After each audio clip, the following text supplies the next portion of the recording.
O filme de hoje é mais um exemplo de como o Martin Scorsese é bom. Aliás, eu vou fazer uma retratação aqui, porque eu já falei algumas vezes no canal e acreditei isso durante alguns anos, que o Oscar que ele ganhou pelo filme de hoje é um Oscar compensatório, é um Oscar da vez, porque ele deveria ter ganhado pelo Goodfellas, pelos Bons Companheiros, e não é verdade. Sim, ele merecia ter ganhado em 90, o Kevin Costner, que me perdoe, Dança com Lobos é um filme lindo, mas Os Bons Companheiros é mais filme. Mas em 2006 ele merecia de novo. Quem estava concorrendo? Tinha o Clint Eastwood por Cartas a Iwo Jima, Stephen Frears pelo filme A Rainha, que é bom, mas não tem nada demais, Paul Greengrass pelo filme United 93, também não é filme para Oscar de melhor direção, e o Iñárritu por Babel, que é um belo filme, mas assim, não dá pra dizer que foi um Oscar compensatório, que foi apenas um Oscar da vez. O cara é simplesmente bom e merecia ter levado as duas vezes, mesmo este não sendo o seu melhor filme. Quem patrocinou essa crítica foi o Arthur de Brasília. Obrigado, Arthur. E o Alô da Vez vai para ele, para Maria Helena e para o Guilherme. Abraço a todos. Se você quiser patrocinar uma crítica no canal, é só me mandar um e-mail que a gente conversa, e esta será uma crítica com spoilers. Vamos lá? Vamos lá.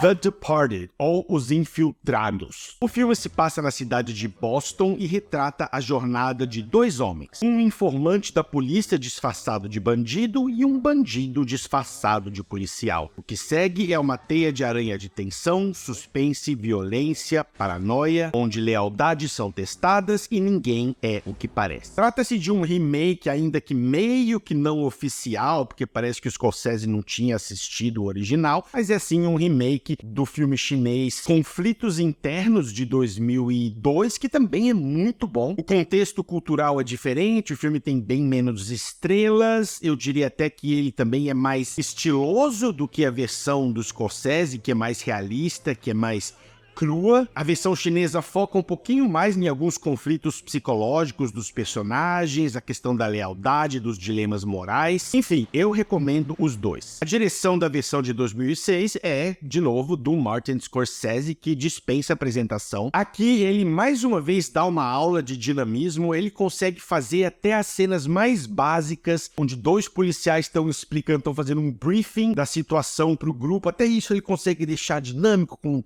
movimento, com estilo. Tem uma cena que o Alec Baldwin e o Mark Wahlberg estão lado a lado falando uma coisa, e a câmera vai... Aí ele fala uma coisa, aí faz...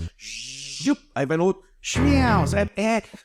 Ótimas composições que realçam a intensidade da história, muitas linhas diagonais que aumentam a inquietação no ar, como a cena do telhado, por exemplo, close-ups e planos fechados que pontuam a atmosfera claustrofóbica e a urgência no ar, ângulos de cima para baixo para enfatizar o isolamento de algumas locações. A edição é super eficiente na hora de criar a sensação de perigo iminente, a cena do elevador no ato final é muito boa. Tem uma ceninha que eu chamo de zoom out da solidão, que mostra como o personagem do Matt Damon não tá sendo muito bem visto pelos policiais ao redor, porque ele tá investigando todo mundo. Ele tá lá sentadinho e a câmera mostra como ele tá sozinho no mundo. A trilha sonora é ótima e muito bem integrada ao design de som do filme. As sincronizações visuais e auditivas amplificam as emoções. Tem uma música tema, acho que ela toca 3 vezes no filme. É sensacional, eu não posso soltar um trechinho aqui porque o YouTube não gosta, mas é aquela...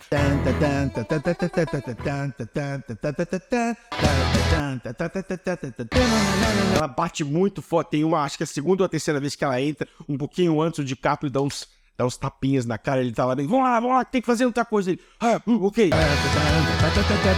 Muito bom. A cinematografia usa uma paleta de cores que contribui para a atmosfera sombria e tensa do filme. Cores desaturadas e tons terrosos refletem a natureza crua e moralmente ambígua do enredo. Tons frios de azul e cinza geram a sensação de melancolia e incerteza, além de espelhar a dualidade das escolhas dos personagens. O roteiro fala sobre lealdade, identidade e ambiguidade moral. Os personagens principais têm camadas, são bem desenvolvidos, a dinâmica é indireta entre os dois é super envolvente, porque o filme começa com os dois pontos de vista, né? Eles estão em caminhos opostos, ambos querem ser policiais pelos motivos errados, e você vai vendo a jornada de cada um, e um tá sempre meio que pensando no outro, mesmo sem conhecer. Quem é o informante? Quem é o cara que tá dedurando? Quem é? Os caminhos deles são cruzados, embora eles não se conheçam. É tanto que no final, quando eles têm aquele telefonema, que eles ficam em silêncio, é super, assim, magnético. A história é imprevisível, não tem facilitações baratas ou conexões forçadas. Os twists são bem escritos, o filme é cheio de momentos malandros, momentos inteligentes. Eu gosto muito da sequência da morte do personagem do Martin Sheen, não porque ele morre, mas pela coisa do endereço errado, porque eles tinham informado o endereço, sendo que o cara sem querer falou o endereço errado, mas o Leonardo DiCaprio vai no endereço certo porque ele já tava lá. Só que o cara que descobre isso, descobre quando ele já tá morrendo, e dois, era outro policial disfarçado, por isso ele não falou nada. O filme é cheio desses momentozinhos onde ele não se lascou por isso aqui. Os diálogos são afiados e eu gosto até dos mais simples. Tem uma cena muito boa que o Matt Damon tá pistolaço porque ele quer os arquivos lá que ele não tem acesso, e ele fala, eu preciso desses arquivos. O Alec Baldwin fala pra ele, não, você quer esses arquivos. Até a cena do Matt Damon falando o título do filme, o diretor conseguiu deixar cool, porque é uma coisa que rarissimamente funciona no cinema. Eu acho brega 97% das vezes que eu vejo. Quando em algum contexto, algum personagem fala o título do filme, tem até uma piada do Family Guy, que o Peter Griffin, no cinema, ele falou... Drug dealers represent a clear and present danger to the United States. He said it! O Scorsese marca todos os personagens que vão morrer com a letra X. É sinistro. Pode ser logo antes da morte, pode ser apenas um presságio, pode ser apenas um aviso, mas todos os personagens que morrem em algum momento atravessam ou são atravessados por um X. Um X no seu coração. Já tem X aqui? Deve ter X aqui. Acontece 2 vezes com o DiCaprio, 2 vezes com o Matt Damon. Aliás, o Matt Damon, na primeira vez que ele aparece, já tem um movimento horizontal assim, que você vê um xizão passando. Mesma coisa com Jack Nicholson, Martin Sheen, Anthony Anderson, James Badge Dale, todos são visitados pelo X da morte. E olha que curioso, a Vera Farmiga tem uma cena, eu não sei se isso foi... Eu acho que sim, mas pode ser que não. O DiCaprio vai lá no apartamento dela e tem uma grade, e a primeira vez a grade tá meio desfocada. E ela tá do outro lado e meio que parece um X, mas aí no plano seguinte, quando a câmera foca, você vê que não é um X, é um X meio arredondado assim, então não conta e por isso ela não morre. Vamos falar do elenco. O Leonardo DiCaprio tá ótimo, é um dos personagens mais estressados do cinema. É basicamente um ataque de pânico ambulante, ele tá sendo testado constantemente. A primeira cena que você vê dele, ele tá fazendo uma prova, ele já tá tenso. Ele tá sempre a um passo de ser descoberto. Tem uma cena muito boa, e ele tá usando uma escuta, né? Ele tá usando um cabo, que é uma péssima ideia. Tá sentado na mesa do outro lado, tá o Jack Nicholson, ele pega uma mão assim, dentro de um plástico, e ele começa a falar meio que casualmente. Você vê o pânico, você vê o desespero nos olhos, os olhos dele ficam vermelhos. Ele fica, é hoje que eu vou morrer, é hoje que eu vou morrer. Eu gosto muito da morte dele, porque te pega totalmente de surpresa, ele dirige de uma forma que ela não é anunciada, então tá aqui, depois, pum, não tá mais, então... Fica aquele choque. Várias mortes são assim. O Matt Damon também tá excelente aqui, sempre com uma mentira pronta. Aliás, o ator faz muito bem mentirosos, né? Ele fez isso no talentoso Ripley também. E ele tá sempre com uma resposta pronta, né? Sempre dando um jeito de se safar da situação. Ele é muito sagaz. E há um senso de perigo que rodeia o personagem, porque você sabe as conexões dele, você sabe que ele tá lá investigando, você sabe as intenções, então quando ele pega o telefone, você sabe que ou ele vai avisar, ou ele vai fazer alguma coisa que pode ter consequências muito ruins, então é um personagem que vem, sabe, carregado. A morte dele é sensacional, eu gosto como ele aceita a morte, depois de tudo que aconteceu. Aceita que dói menos. E é um milagre esse homem tá vivo, né? Todo mundo morreu, pá. Ele ainda saiu como um herói da parada. Só que aí tinha o Mark Wahlberg, que tinha meio que sumido do filme, mas é proposital, é pra você meio que esquecer dele pra justamente esse finalzinho ficar tão marcante. E aí quando ele chega em casa e vê que o Mark tá todo empacotado, né? Pra não deixar nenhum tipo de rastro e apontando a arma pra ele, ele fala, velho, o que eu vou falar essa essa altura. Logo ele, que sempre tem uma resposta, né, pra tudo, a essa altura, o que eu vou falar? Aí meio que, tá bom, vai lá, não tem, isso tem que acontecer. O Jack Nicholson faz um grande vilão, um homem completamente pervertido, vil, ameaçador, carismático. O ator é carismático, né, o personagem eu não diria tanto, e ele é arrogante, ele é teimoso, o nível de ameaça que ele transmite é absurdo. Tem uma cena que o DiCaprio tá lá no barzinho e de repente ele sai assim, as duas mãos completamente ensanguentadas. Ele fala uma coisa mó...